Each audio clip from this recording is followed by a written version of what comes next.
What's up, Porch Nation? Welcome back to Porch Nation headquarters here in Worcester, Massachusetts, where panic and urgency have set in. It was Week 10 here in the Greatest League, and it was Part 4, the finale, of our North vs. East and South vs. West series for the 2024 campaign. We'll take our first look at the playoff race as things come into focus, and as we approach our final few games, one division lead is now tighter than Burger's underwear in a vintage gun shop. Week 10, 8 games, let's get into it! Alright, Week 10 was here, if only for a moment, and we were graced with a couple of close matches on a low average scoring week. The finale of North vs. East and South vs. West offered no big playoff previews, but we did get some surprises, and the playoff layout got slightly more competitive. Let's start things off with our longest streak. Sorry for making you cannon fodder, but these scripts won't write themselves. D had a rough start to this season, but also a rough middle. Jeff started out hot. He was our last team to take their first loss of the season, and it's been rough going ever since. This low-scoring affair put Jeff back on the winning path and is D's 10th loss in a row. In a week where only 3 games featured no scores under 100 points, close games were hard to come by, but Adam and I made a show out of our head-to-head. For the 4th game in a row, I saw a bad projection against my opponent that got worse after Thursday, and then started to turn around by the end of Sunday.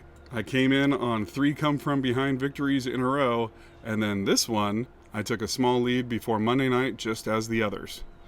The difference this week was I called it out in chat instead of staying humble. But maybe even more importantly, Tyreek Hill's Monday night touchdown put Adam back in the lead for a 2.5-point victory. On now to Ethan and Andy. These two had opposite starts to the season, with Andy starting at 3-1 and Ethan starting at 1-4, and things have changed since then. Ethan has snagged 3 more wins, and Andy came into this one on a 5-game losing streak. Ethan was able to take this one by nearly 15 on a rebound from Brock Purdy, and Andy makes it 6 losses in a row. Last week, Alex posted our highest score, while Skinsy lost a nail-biter to Pete in our Game of the Week. Both fine, but very different distinctions. This week, Alex posted our second highest score, so I guess that means he's done with highest scores. Foreshadowing. Meanwhile, Matt is someone who knows what consistency looks like. Hint, Alex, look it up.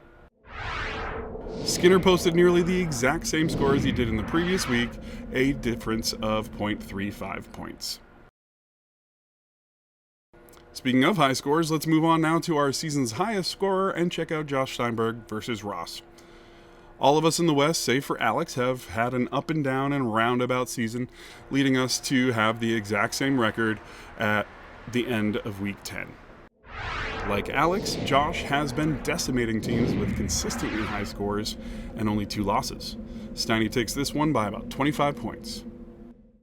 Speaking of 2 losses, Dylan came into this one tied for the fewest losses this season. Steve came into this one at 5-4 and chasing in the North. Dylan came in swinging and put up this week's highest score, while Steve's squad missed their projection by nearly 20 points and set him back to 500. Josh Marshall has been giving chase to Dylan in the past few weeks. Meanwhile, our defending champion, James Berger II, has struggled in defending his league crown this season. Well, this week was more of the same for both. Despite a top 5 lowest scoring team, Josh Marshall has spun gold from his proverbial straw and keeps pace 1 game back from division-leading Dylan.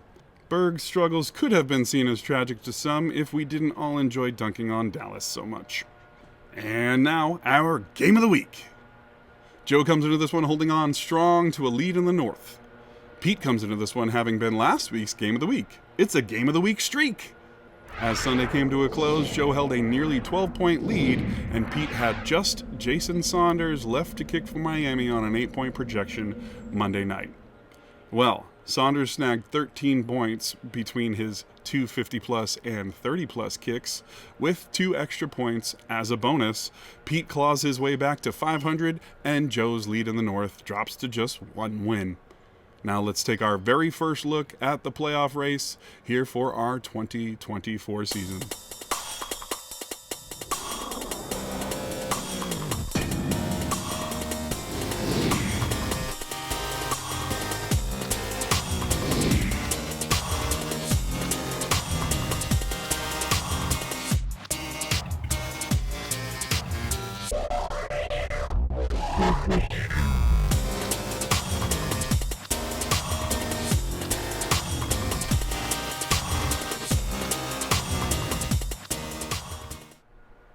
All right, folks, week 10 came and went in a flash. It's almost as if we went straight from week 9 to week 11. Speaking of week 11, we had the 4th and final North versus West and South versus East games of the 2024 regular season. And with the gift of hindsight, I can tell you we have a week of disparity and records set coming up. We've got less than a quarter of the regular season remaining, so let's kick it into high gear, and I can't stress this enough. Spoiling a playoff team's week by being a winning underdog is so satisfying. So hopefully we don't see any give up as we finish this out. Also, don't forget that winning the consolation bracket gives you the 5th overall pick now.